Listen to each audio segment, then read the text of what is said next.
Good evening, everyone. It's Tom Sidney Bushnell, aka Numbers, here from Psych Club, from News with Tom Numbers and the Tom Numbers Show. And I've got a magnificent guest with me tonight on the Tom Numbers Show, Mr. Chris Voss. Chris, welcome to the show. How are you, sir? Tom, I'm great. Thanks for having me on. Oh, you're welcome. And it's a pleasure. It's a pleasure. And I've enjoyed your material for a number of years from a distance. We've never had the chance to talk as yet. So this is a great opportunity and pleasure to be able to have you on the show.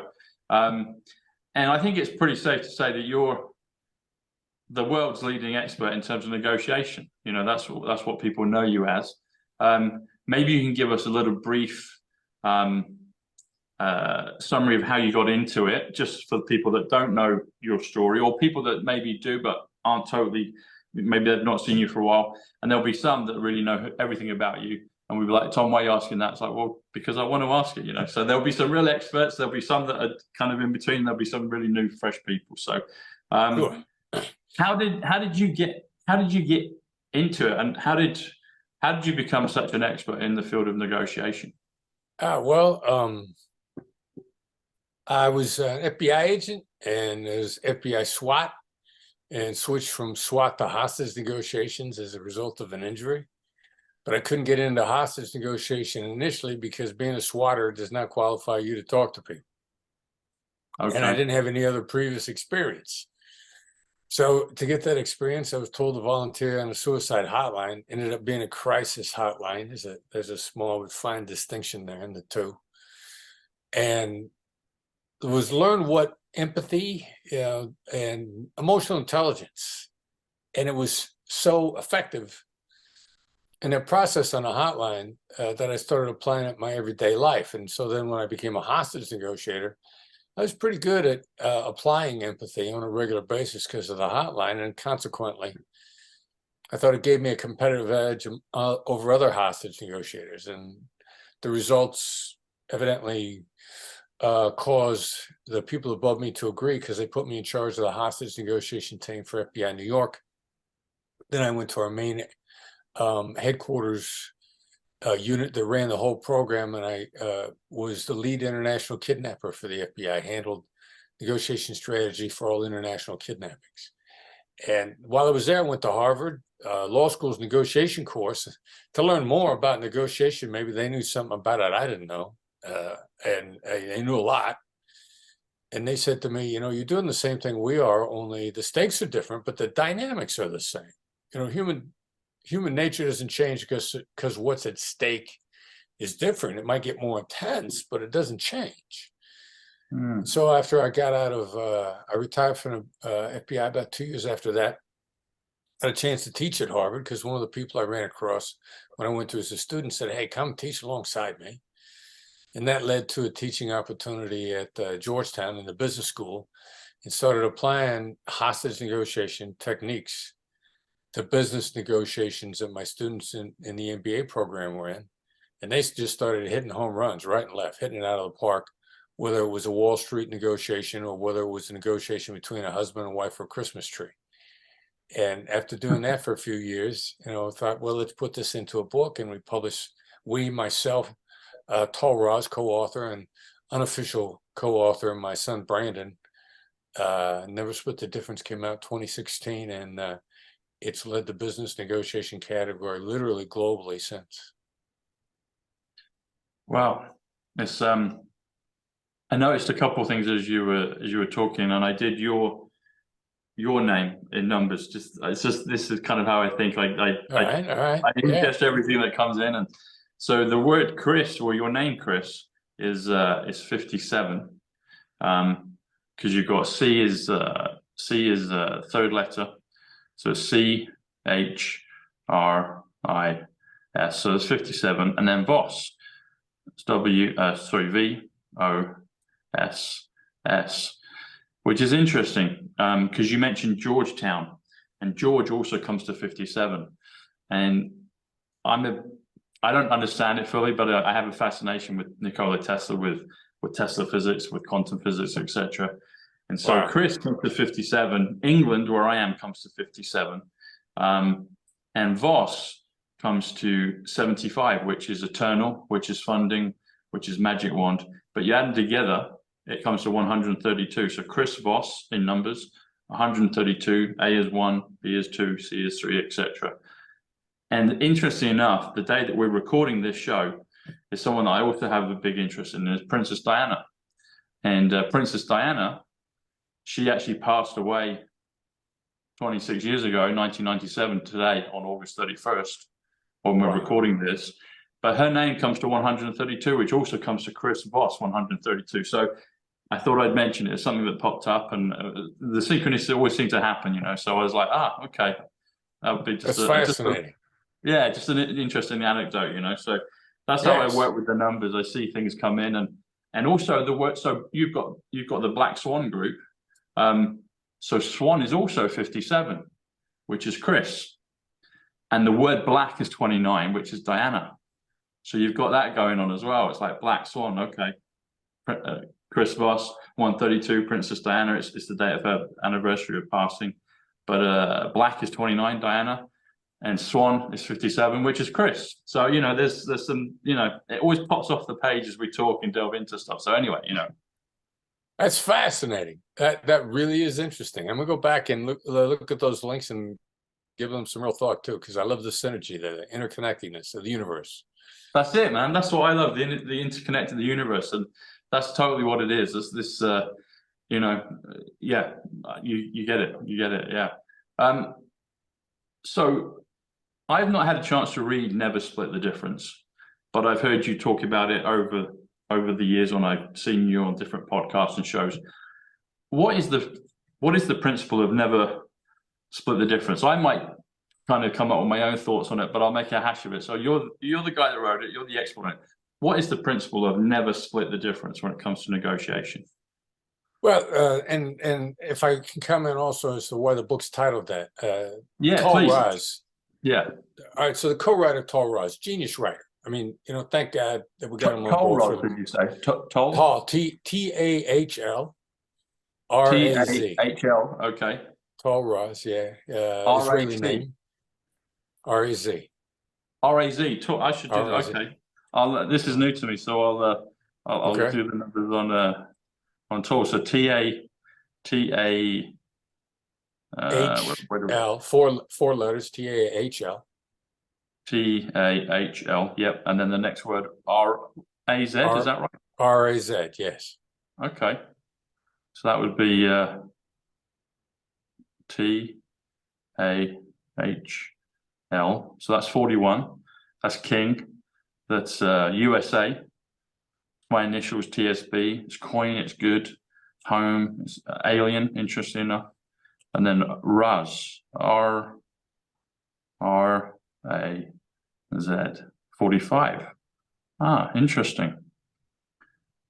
So 45 is spade, as in the highest, highest suit in the cards.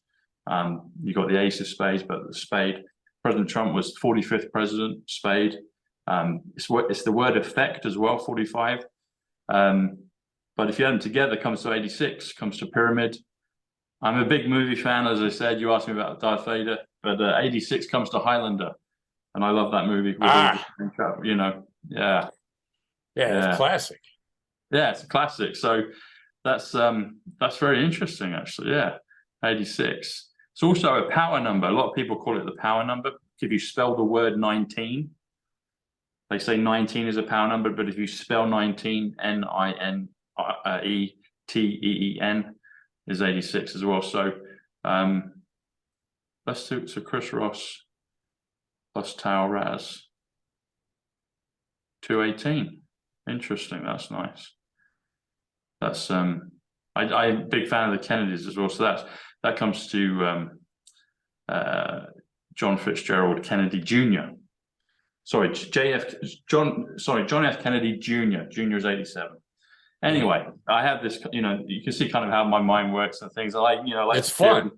Yeah, it is fun. It is fun. Yeah. So Tau Raz, tell us about Tau. Yeah.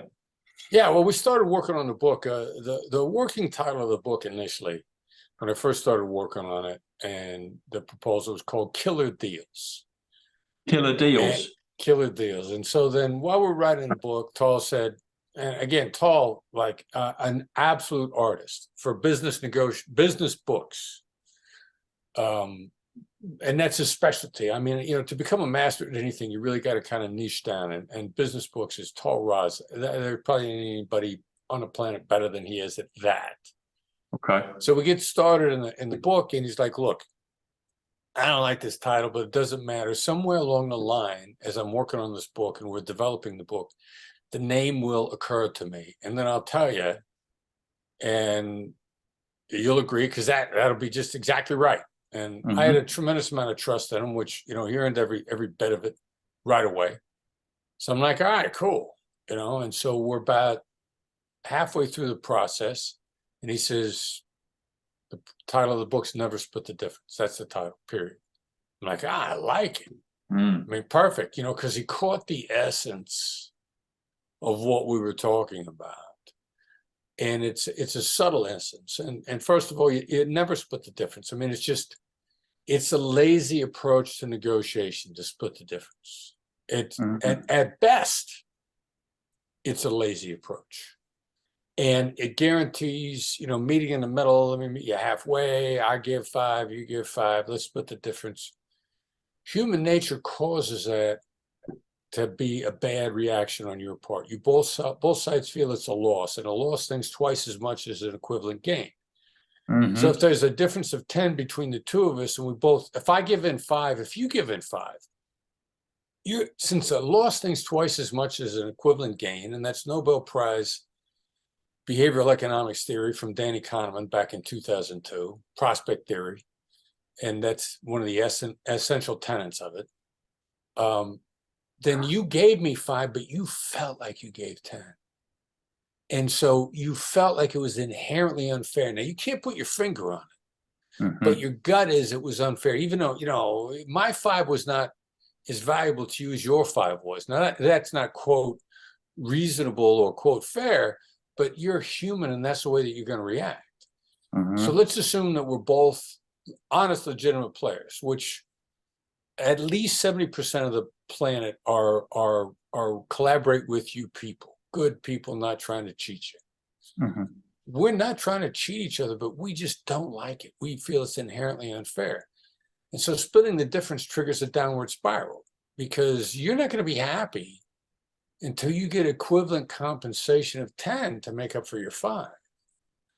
Now, as we move forward, if you're resentful, you're creating friction, you're trying to get an emotional payoff back, as soon as you go over the limit on me, I'm going to feel that was unfair. And so splitting the difference is a guarantee of a downward spiral at its best. And why did we go there in the first place? Because we didn't want to spend any more time talking about it. We didn't know how to find a better outcome. You didn't know how to say no. I didn't know how to say no. And I'm holding myself hostage. If I don't know how to say no, and I don't know how to give you an honest yes, because I'm afraid of what's being hooked, then we're just taking ourselves hostage. So Never Split the Difference is really about opening up and collaborating and showing people how to draw a firm line, how to be strong without being a jerk, how to hold your position without offending the other side, how to collaborate and stand up for yourself, for your own best interests simultaneously. And how do we do that?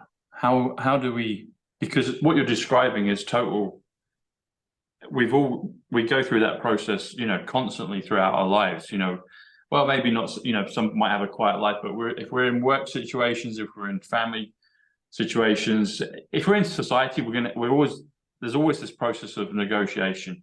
And I've got something in my mind right now, and and it's like what you're describing is exactly the case, because you do feel it. It's not pure mathematics, is it? The emotion, because it's like, okay, you give 5, but it feels like a loss, and it's so how do you go from never splitting the difference, but how do you get to the point where both parties feel like they've won?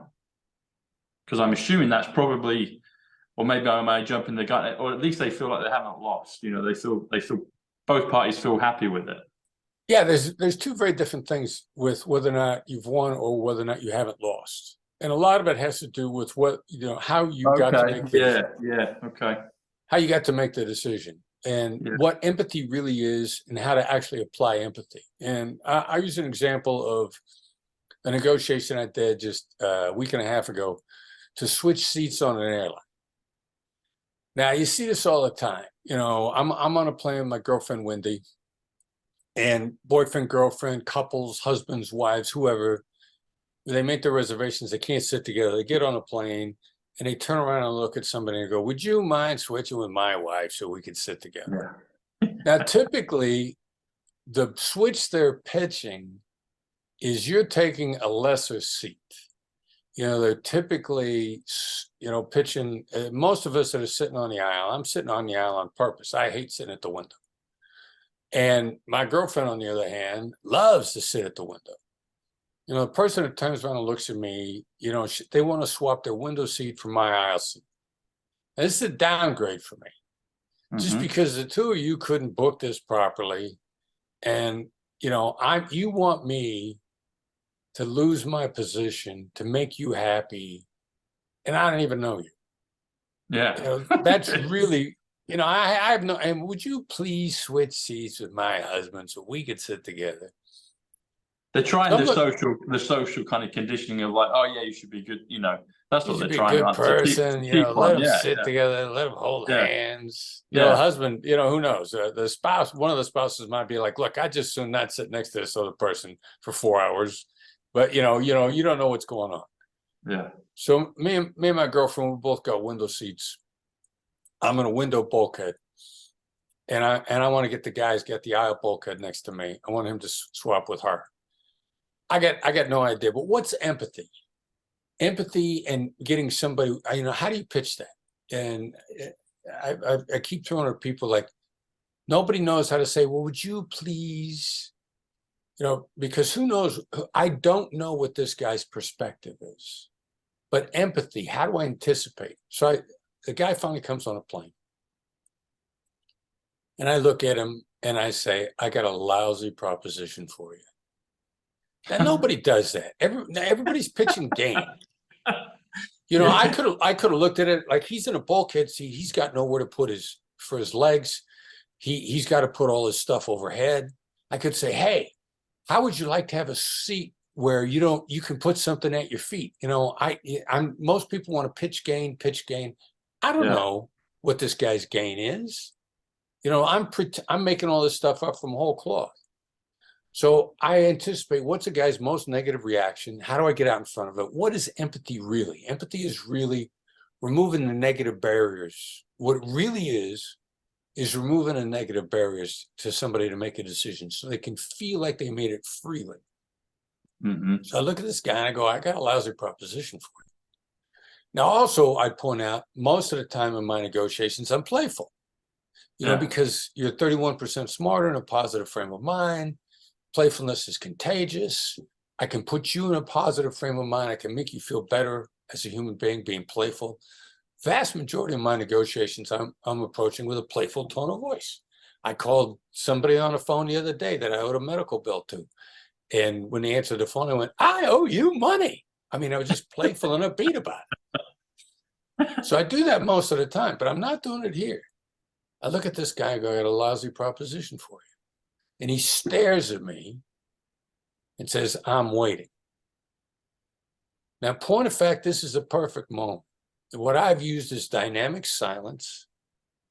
And it's important for me to shut my mouth until he indicates to me that he's ready to proceed. And that could be a whole variety of ways. And his way in this particular moment was, I'm waiting.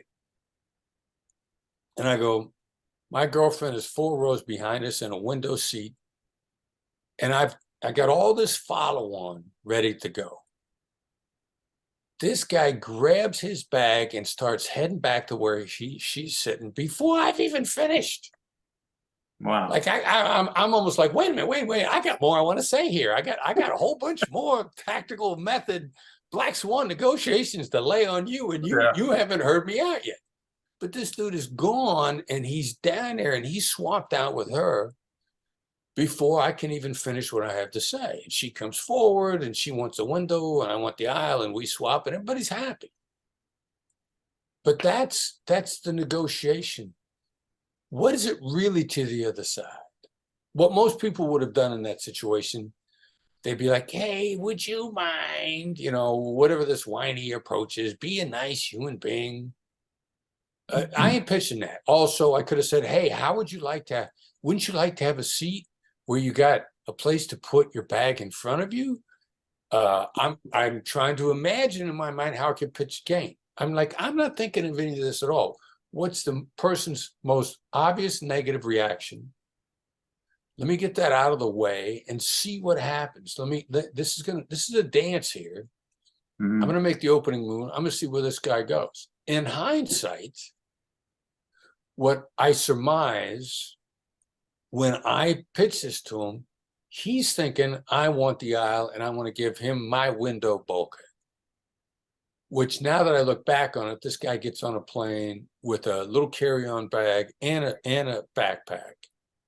So possibly, again, I don't know this, possibly the only seat on a plane worse than his is the one I got, and he thinks I want to swap out because I got to get up and go to the bathroom 10 times on a plane, and I want access to the aisle. I don't know what went through his mind. But all I know is it put him in a position to feel like he was free to make a decision with no obligation. You know, none of this social, let me and my girlfriend, I want to hold hands with her, any of that nonsense. Yeah. I went straight for what's the guy's likely reaction. His likely reaction is some dude he doesn't even know is just giving him a lousy proposition. And so I speak it into the ether, I speak it into the air to see what his perspective is. And if that's his perspective, then that's 100% empathy. What's it look like to him? And when you can articulate fearlessly what it looks like to the other side, suddenly everything in your life accelerates. Suddenly you're making deals as quick as I made with this guy. I didn't even finish what I had to say, and the swap was made. Wow. That's powerful, man. That's really powerful. You disarmed him. You just get the biggest objection out of the way, relate with him, put it on a plate. That's it, exactly. It's very disarming. And most of us, and that's one of the key subtle issues. Like Derek Gaunt's a coach in my company. You know, he wrote this book, Ego, Authority, Failure, which is applying empathy to leadership. Derek was a police commander. Sorry, can you say his name again, Chris? You cut out for a second. What was his name again that wrote that one? Derek, D-E-R-E-K, Gaunt, G-A-U-N-T, Derek Gaunt. He's our top coach in the company. Okay. And Derek says, you know, your first move is to remove yourself as a threat. Because why people get their guard up? Because either the circumstances, your demeanor, or your ask is threatening. And so if you can remove yourself as the threat, then the chances that the negotiation is going to go smoothly increase. And what's the best way to remove a threat or the elephant in the room, as I like to say? Call out the elephant in the room. You know, don't deny the elephant in the room is there. That's what most people do with negatives. I don't want you to think this is a lousy proposition. That's a denial. I don't want you to think there's an elephant in the room. The 2 millimeter shift is a shift to, there's an elephant in the room. And when you call it out like that, people kind of go like, yeah, you know, but it ain't that bad. But when you deny the negative, I don't want you to think there's an elephant in the room. People say, what are you, out of your mind? There's an elephant right there. What are you talking about? Are you blind or are you lying to me? Yeah. And this tiny shift makes all the difference in the world with human beings. Yeah. It's amusing because it's so obvious, but it's counterintuitive, but it's beautiful. It's like when you drop the punchline, it just makes me laugh because it's so real. It's true. Yeah. It's brilliant. You know what? Sorry, Chris, I cut you off. No, I just said thank you. That was all. Oh, you're welcome. Well, thank you. There's a couple other things I noticed when you were speaking. So killer deals Deals is 41, which is Tal, T-A-H-L. And also Black Swan is 86. And that's Tal Raz. So, you know, thought that was interesting. That's cool. Yeah, I thought that was interesting. And also you said tenets, and I was working out at the time the word never. Never is 64. And one of my favorite films is the film Tenet by Christopher Nolan. You know, he talked about what do you believe, but it's all about this thing of time reversal and inversion and projections. And just as I was working that out, never 64, you said the word tenets with an S. You said it in plural, and I was like, it just made me chuckle. I was like, there you go. That's the ether. That's the synchronicity. That's the beauty of the numbers of empathy of human interaction and exchange. You know, so it was amazing. But yeah, Tal Raz 86, Black Swan, and Deals plural 41 is Tal. And also the word empathy. So I think I knew this before, but I'd forgotten it. I mentioned him before, but Trump, I'm a big fan of his, but I know he's polarizing. So, you know, people think many different things about the man. But empathy is 88, which is Trump, which is Scotland, which is purple. You got that Highlander connection that we spoke about with Highlander. Right, yeah. And 88 is a powerful number. But Trump wrote that book about the art of the deal. And deal is 22. He actually has it on his rostrum. I don't know if you've ever noticed this, Chris, but when he speaks, when he's talking to, you know, his audience, his tech campaign number is 88022. And 88 is Trump in numbers, which is empathy, which is Scotland, which is purple. You've got the 0. In this case, you can drop at the 0, but actually 0 is tenet, which is 64, which is never. But then you've got 22, which is deal or MAGA. But so you add them together, it comes to president 110, or it comes to the power. And that's so even if you did it, that empathy deals, because there's many words have many different numerical values and vice versa, you know, because there's hundreds of thousands of words in the English language, and there's many numbers that we can pick on. But in your instance, when you're talking about empathy and deal, that comes to 88, empathy, plus deal 22. You add them together, and that's 110. And 110 comes to the power or magic power. And I think this is what you're exhibiting, the ability to empathize with people and to negotiate from an empathetic way. It's disarming. You've made me laugh at least 3 times during this, just unexpectedly, you know, and it's like, wow, this is a real magic power. And empathy plus deal comes to 110 in the numbers, which comes to magic power, or comes to the power. And that's what you're exhibiting, you know, that's what you're teaching. That's the essence of it. Well, it's one of the essences that I've noticed in just discoursing with you right now, you know. I love that. I love that. It's fascinating. It is. It's amazing that how the numbers work. But take us further into. So you gave that great example of disarming the guy on the aeroplane. Maybe you can take us into some, because I liked what you said about the process still the same, but sometimes the stakes are kind of higher. Or maybe I'm slightly misquoting you, but that's what you said. It's still the same thing. You still got to do it, you know. So maybe take us into some negotiations that have been pretty. The stakes have just been higher, you know, not just kind of swapping with a guy on an aeroplane, but maybe it's bigger business deals, or maybe it's a life and death situation, something that maybe a few that you can go through with us, and how you got to.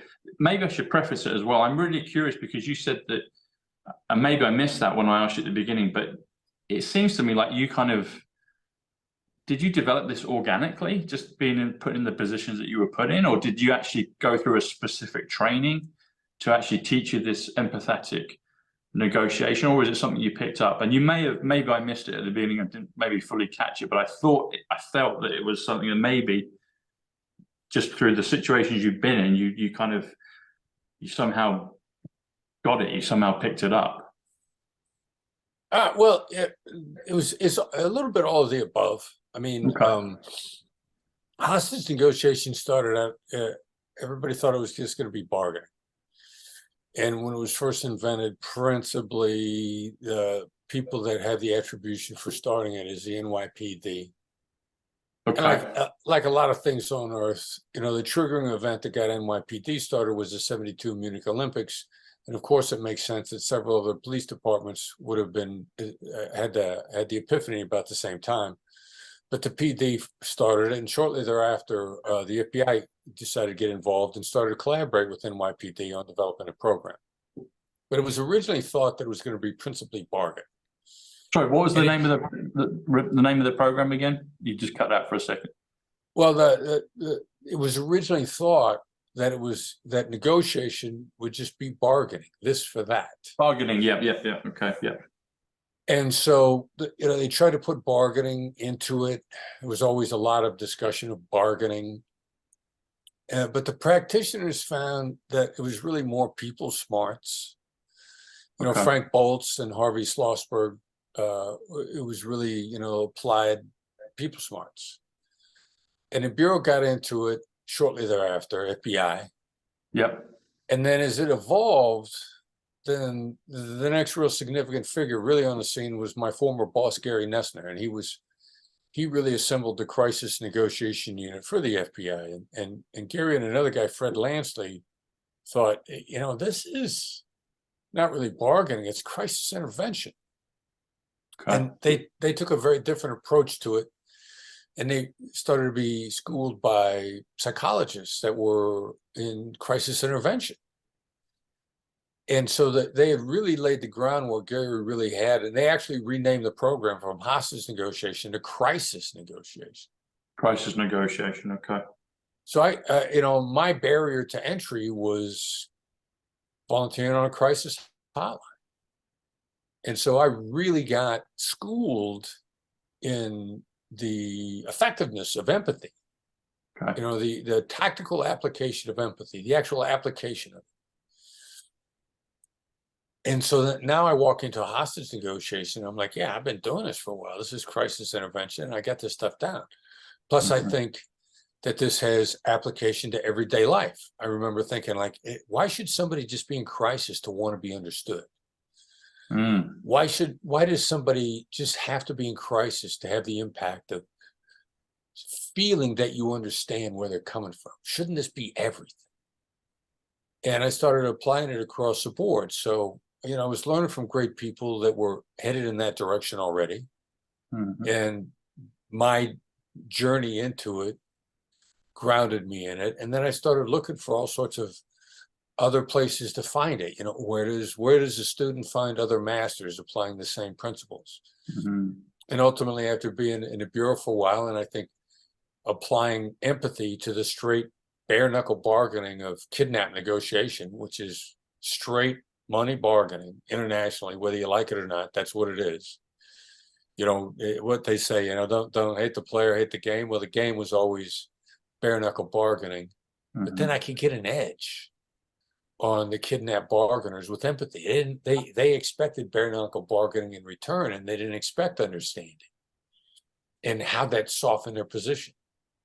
And then I moved through it some more, and finally felt like I didn't know enough. And that's when I started to collaborate with the guys at Harvard, and I learned from them. And so it was me really just sampling, trying to get better all along. And I think there's a distinct advantage, the outsider's perspective. Sometimes outsiders can bring stuff in that the people that have been there forever didn't see. I mean, one of the great examples is the Wright brothers. They made bicycles. How do a couple of guys making bicycles make the first airplane? The outsider's perspective. And so I always like the outsider's perspective. Yeah, you really got my mind going. Thank you for that. Yeah, if you could maybe take us into some of the real high stake, you got the phrase high stake poker, but the high stake negotiations that you've been involved in. Maybe, let me see. I think one particular might be interesting for the viewers is I have a large audience in the US. I mean, UK is about the same proportion, but we're about kind of fifth or sixth the size. Australia, New Zealand, Canada, and Europe as well, and other more remote, not remote, but smaller audiences in other areas. But I'm thinking in terms of relationships, so men and women, parents and children, are there any real kind of high stakes that you've been involved in that you could give examples of, that that you got the outcome that was best for everybody, where it looked like it was really kind of just somebody else did? I mean, I'm gonna give you a great example from somebody else's life. I mean, we've got something we just started recently on a Web3 application called Fireside, and Fireside. Yeah, Fireside. You can find it on your iPhone or your Android in the App Store. Okay. Yeah. And it's founded by Mark Cumin and Fallon Fatamy, and Fallon and I have been friends for years. I met Mark many years ago. Well, not many years, but I met him at Oxford probably all right. 2 or 3 years before 2020. Yeah. He was having $2 pizza or £2 pizzas with everyone at the union, and he was hanging out, and it was cool. Yeah, I got a picture with him. I've emailed him once. But yeah, interesting. Yeah, Mark. He's a very regular guy. Yeah. So they threw this thing Fireside together, and they called it, an interactive video podcast. It would be like if the original premise, if you and I were doing this podcast, but it was always live, and then people in the audience, you want to bring somebody that's listening in New Zealand, hey, turn your camera on, come up on stage with us, so to speak, and be part of the show. Ask a question if you got a question. Yeah. And for us, what was originally posed as an interactive podcast has turned out to be, and it's a subscription, it's a coaching service. It's a group coaching service. Yeah. And so we do an episode every week for an hour. It's live. I'll talk about a topic for about 20 minutes or so. The one I did just a couple of days ago is the first commandment of negotiation is thou shalt not focus on common ground.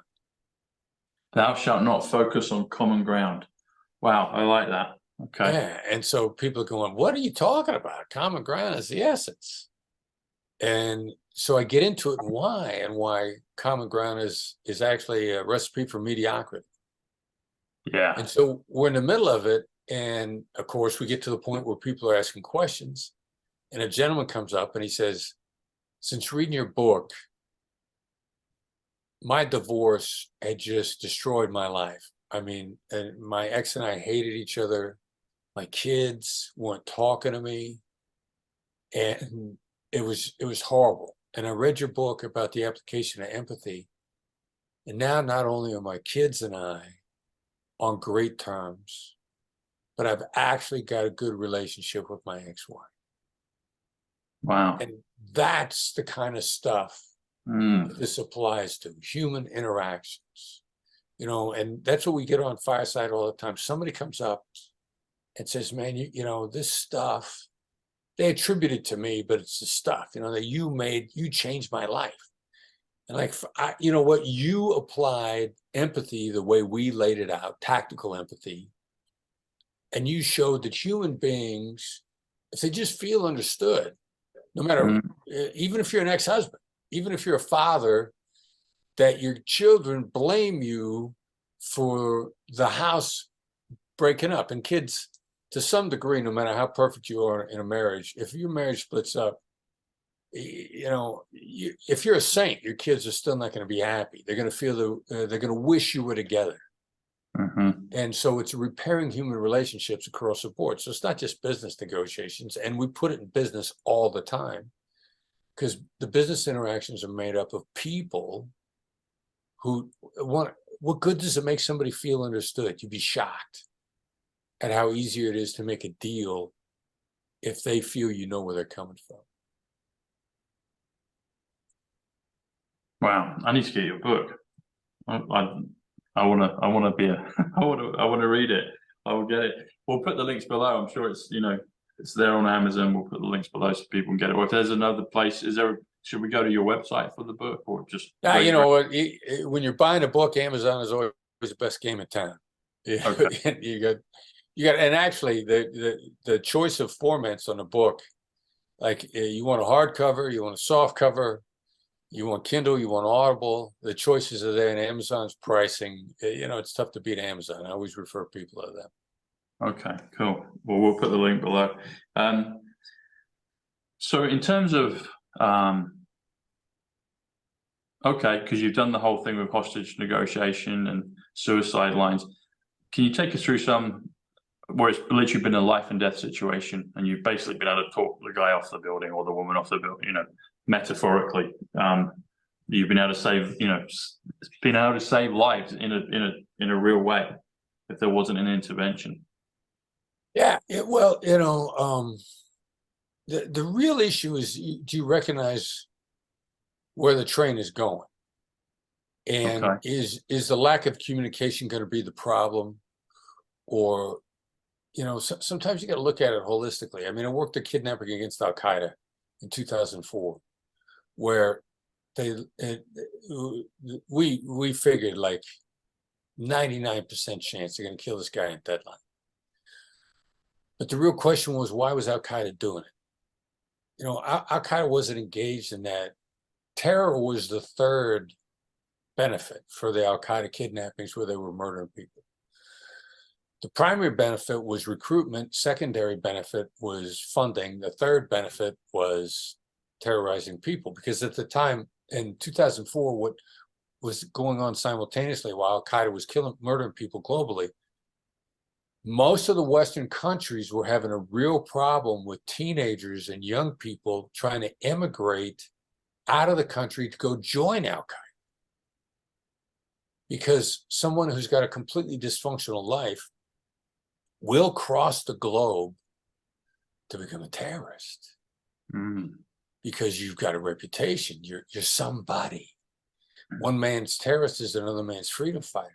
A terrorist, or even a barbarian, is something to aspire to when all you are is a completely dysfunctional human being in a ghetto neighborhood where there's no future. I mean, that's every terrorist group on earth loves recruiting. You know, they get the suicidal people out of the ghettos, out of the worst communities, who had no future, who have no esteem, who have no status.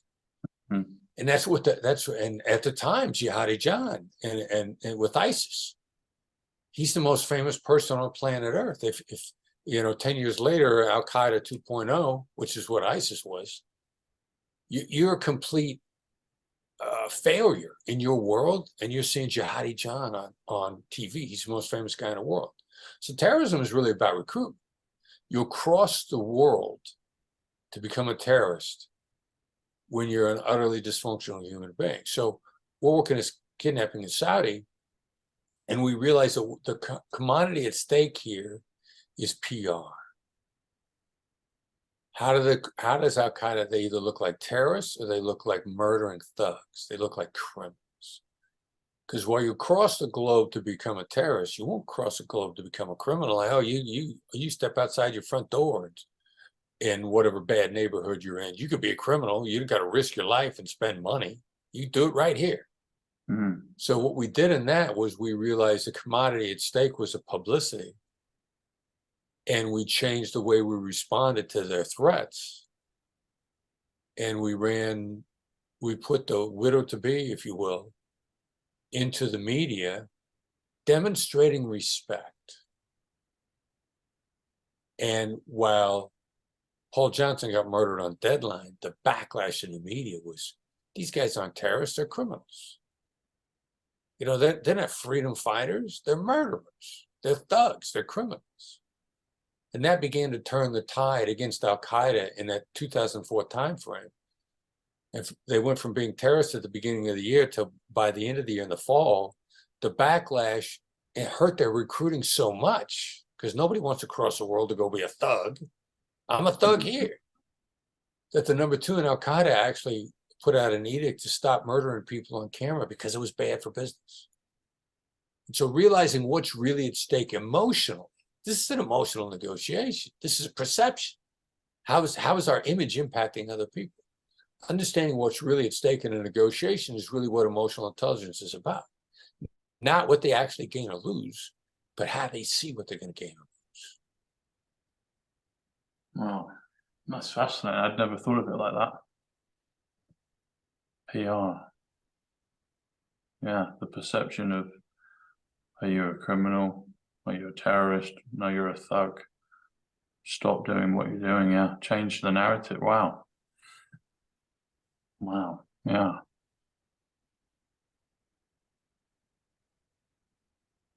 Does this, in your experience, because you coach people, you've seen people read your book, you interact with them all the time in your skill set. Is it a process that takes a long time to get a decent level? Or do you need a lot of water under the bridge, or does it depend on, I guess there's variations, obviously, some are more of an aptitude or intelligence towards it, or could people drastically improve their ability to empathize during negotiations within a, you know, if they apply the basic principles of the basic tenets of tactical empathy, could they become fairly proficient at it within, you know, maybe weeks or, you know, a month or two? Or is it something that you have to kind of, would it take a long time to really get to a successful level at it?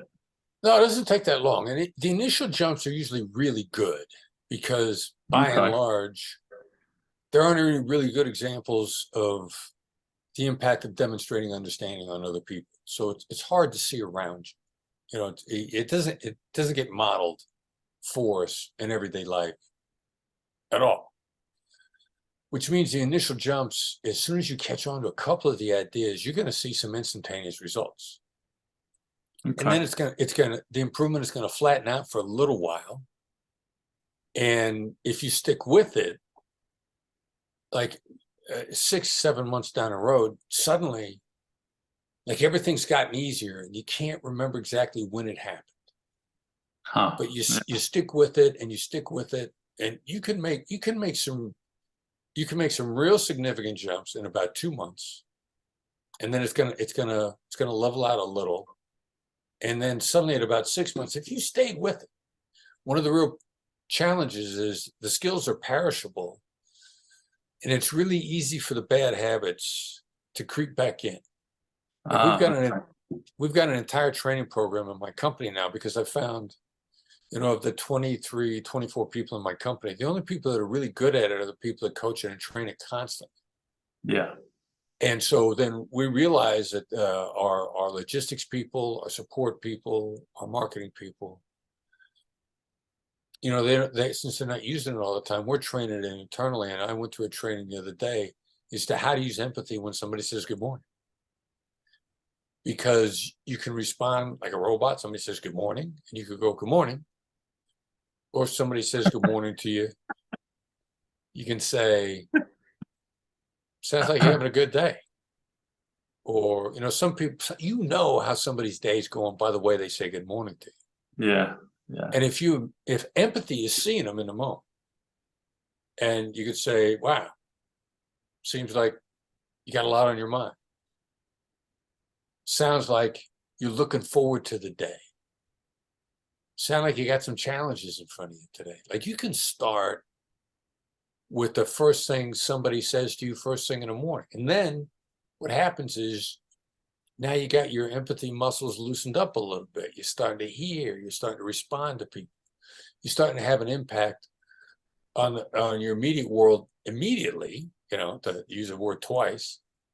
You're putting deposits in a positive karma bank, but you're getting smarter, because then when somebody crosses paths with you, maybe like 4 hours later, and you're trying to swap seats in the airplane, you're dialed in, and your emotional intelligence radar has been working really good, and you know what you want to say to that person the moment you lay eyes on. Do you think tactical empathy is a natural disposition of most human beings?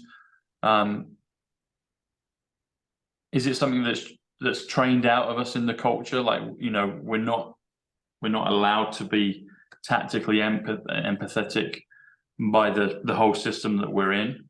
Right. Yeah, everybody's born with a capacity. And the capacity never goes away. It might go dormant, but there's a difference between if you have a capacity that you use it or lose it, or it's just gone to sleep. Okay. Now, if it's just going to sleep, that means you can wake it back up. And there's very few good examples around this. I think principally because the reason there's so few good examples in real life is where we're getting the vast majority of our modeling, TV and movies. Yeah. And the movies always get it wrong.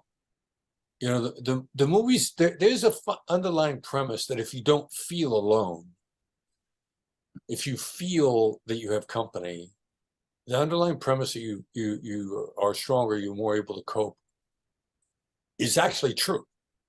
Now, the problem is the application in the movies, somebody says, I know how you feel. I was there once myself. I experienced loss. And in the movies or in TV, the person says, oh, God, thank you. And in real life, when you say that, they get angry. Yeah, they're like, no, you don't. You don't understand. And even if you went through the same thing, like if somebody lost their mother, and I've lost my parents, the very last thing I'm ever going to say to somebody when they've just lost their mother is, I know how you feel. I lost my mom too. I know they're going to want to feel like punching me in the face. Yeah. Now, they probably won't. And so what would be the empathy application? The 2 millimeter shift is, what did it feel like when I lost my mom? It felt like a kick in the gut. It felt like a kick in the face. It felt like I got ran over by a train. Instead, you look at somebody and you see if you recognize a similar feeling, or see if you recognize what they're going through. And then you go like, yeah, losing your mom rips a hole in your life that you can never replace. There ain't a bit of, I went through the same thing there at all. Now, I learned that on the suicide hotline far sooner than 20 years before I lost my mother, I learned that. I didn't have to lose my mother to see what it felt like. I just had to learn from my interactions and look at people. You lose your mother, you feel like your heart got ripped out. You feel like you got stomped on. I got a very close friend of mine died about 2 years ago, suddenly, unexpectedly. And when I spoke to his brand new widow, who was very young and had no anticipation of being widowed, I said, you feel like a train fell on you. Not that you got ran over by a train, but the train fell on you. And she was like, yeah. I hadn't lost a spouse. I just know from paying attention to other people what it feels like. So this, I was there too nonsense is exactly that. It's nonsense. Well, when they say it that way, they're using the grief of the person that's been affected and putting all the attention on them, which is the total opposite of what's needed at that given moment, That's exactly right. You mentioned about your marketing team. So are there ways that we can use tactical empathy in marketing and in sales and in business? Like with customers, I'm online all the time. This is my thing that I do now. And so just from a personal perspective, I'm like, well, how can I be more empathetic and understanding with my customers, with my fans, with my followers? And I love them dearly. They're amazing. But then there must be ways I can improve and be more empathetic with them. And also we have a win-win situation, because I have products, I have courses and things like that. And how can I be more tactically empathetic with them in what I'm doing? And there'll be others that can relate to this online with their sales and their marketing efforts in any area. But if someone's in business, I'm sure they can use this. I'm sure it's a big part of the book. Yeah. Well, it absolutely is. I mean, the short answer is yeah. You started with the basic principles and you ask yourself, what are they really thinking right now? And what you do is you throw out what they're thinking. And I'm going to, another story about Fallon, it reminded me, because a previous company that she had, she's always been in tech. and she's sending out emails, you know, with to specific people. That's a recruiting, it's a marketing email trying to hire programmers. At the time, the programmers are, you know, they are the raving beauties of the world. And they're probably still very much in demand for these tech startups. So she's sending out emails to people, which effectively is marketing one-to-one.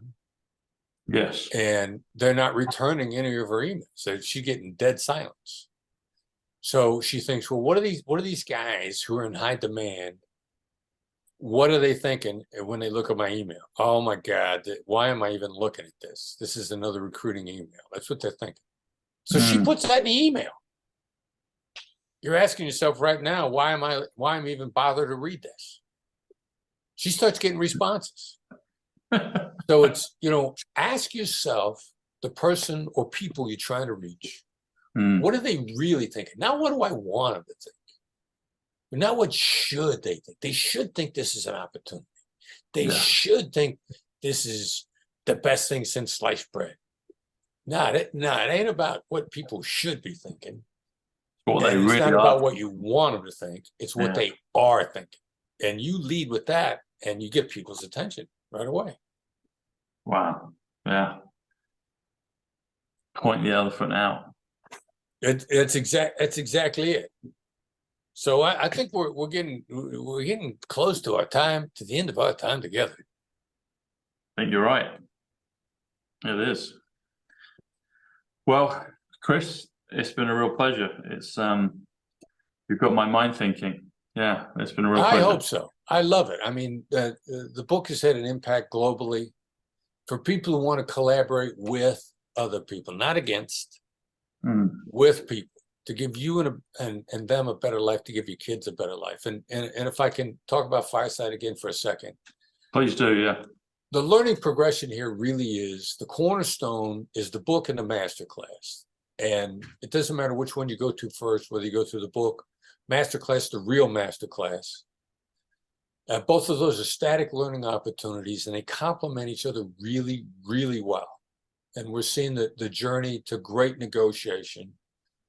Everybody starts with those two things. And the next step is what we're doing with Fireside is really a great next step in a journey, because it's live. You get into a situation, it's group coaching, where people who are going through the same dynamics as you, and then you get a chance to ask questions. That's why a live group coaching session is so valuable, because you get to ask a question in the moment. Is fantastic, and I think they are fantastic, as a book and masterclass are. It's the same lessons every time you tee it up. And maybe you need to hear it slightly differently. Maybe you got to ask the question your way. And that's what makes the Fireside app so attractive. The other thing that makes it attractive, which I didn't even realize when we got into it, what we would charge you for a month of group coaching is literally $25,000. The sessions are $5,000 an hour. And Fireside is $1,000 a year. And that works. Yeah. So there's some good value for people there. Yeah. Thank you for having me on, Tom. This has been an absolute pleasure. You got my head going with the numbers. I love the comparisons and the links. Well, I got a couple more for you just as we close out, and you got my head going. So, you know, I hope to do something like this again with you, Chris, because it's fascinating. I need to read the book, and then there'll be more that I can ask you. But so Fireside, get this. So Fireside is 75, which is Voss. So, you know. I like it. Yeah. And fire is 38, which is also the word change. And side is 37, which is light. So one way to look at Fireside is to be like change, you know. If you like change, do it in an empathetic, tactical way. But Fireside, yeah, 75, which is Voss. And you also mentioned the part about 2004 with Al-Qaeda. And so I did the numbers earlier in the show on never split the difference. Never is 64, which is Tenet. Split is 76, which is a magic wand. Thomas, Ripple, contact, you're making contact with people in an empathetic way. There is 33, which is magic. Difference is 75, which is Voss, which is also Fireside. If you add all those together, it comes to 248, and 248 comes to the 11th of September. And that's obviously 9/11. That's when that started with Al-Qaeda, and then, you know, you were able to work and have some results in the, you know, 2004, you know, changing the narrative, changing the perception, changing the PR, you know. So yeah. Well, thank you, Tom. It's been a pleasure. Thank you, Chris. I hope to speak to you again, and I'll put your links below. So I look forward to our next conversation. Yeah, likewise. Thanks, Chris. God bless. Thank you. Bye-bye. Thank you. Bye-bye.